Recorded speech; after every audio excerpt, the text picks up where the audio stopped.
importante. Necessário sempre que seja feita uma avaliação preliminar e a análise de viabilidade. Isso aqui é o início do trabalho de gestão do passivo fiscal que a gente executa aqui no escritório, né? Então, a gente parte de uma avaliação preliminar e, com essa avaliação preliminar nas mãos, a gente parte para a análise de viabilidade. O que é essa análise de viabilidade? O que é essa avaliação preliminar?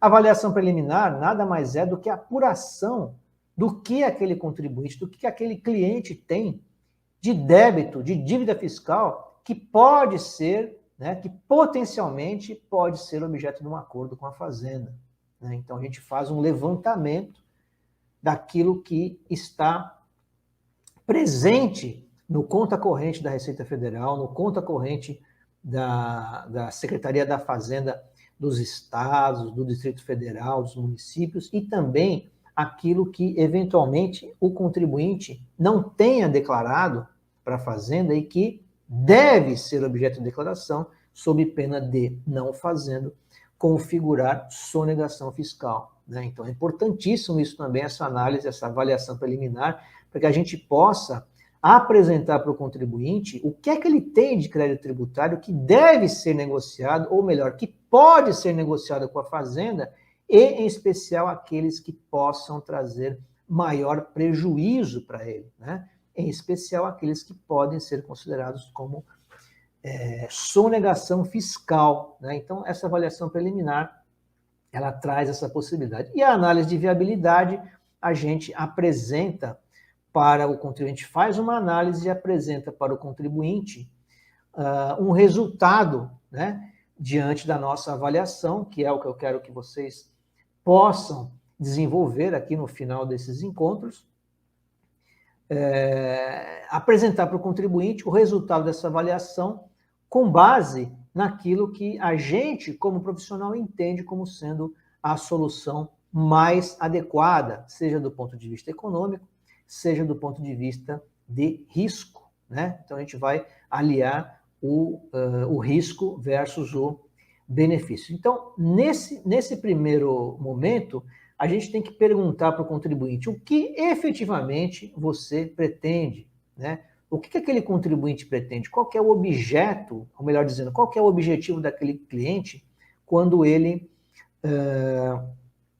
busca resolver a sua situação fiscal? Será que ele simplesmente ele pretende uma medida urgente? Ele só quer obter a certidão negativa de débito dele e não está preocupado com outra coisa? Ou será que ele pretende efetivamente desenvolver uma estratégia para liquidar aquele débito, para buscar uma solução para aquele débito? Então, é importante que a gente apresente para o contribuinte essa análise que a gente tem que fazer como profissional, como especialista em direito tributário, como especialista em gestão do passivo fiscal.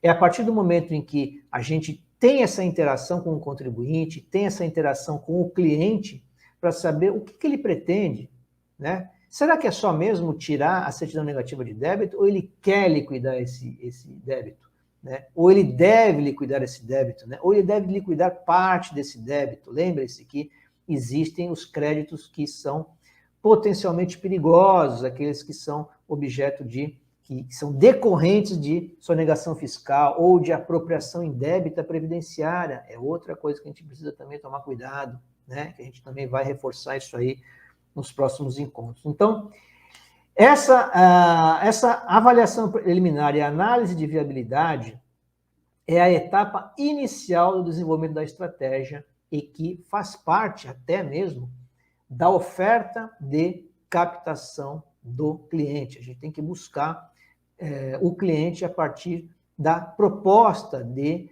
desenvolvimento de uma estratégia que possa solucionar o passivo fiscal dele. E se não for solucionar o passivo fiscal, que se dê uma solução à situação jurídica dele.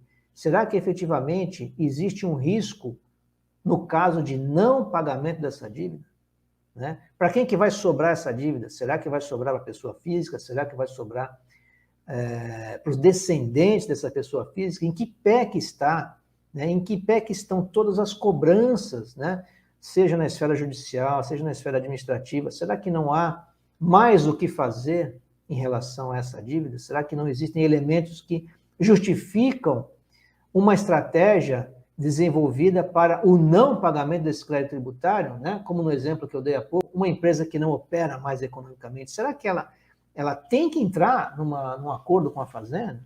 Né? Se a própria Fazenda já reconhece aquele crédito como irrecuperável, por que eu vou entrar no acordo com a Fazenda se o crédito é irrecuperável? A própria Fazenda já definiu aquele crédito como sendo irrecuperável.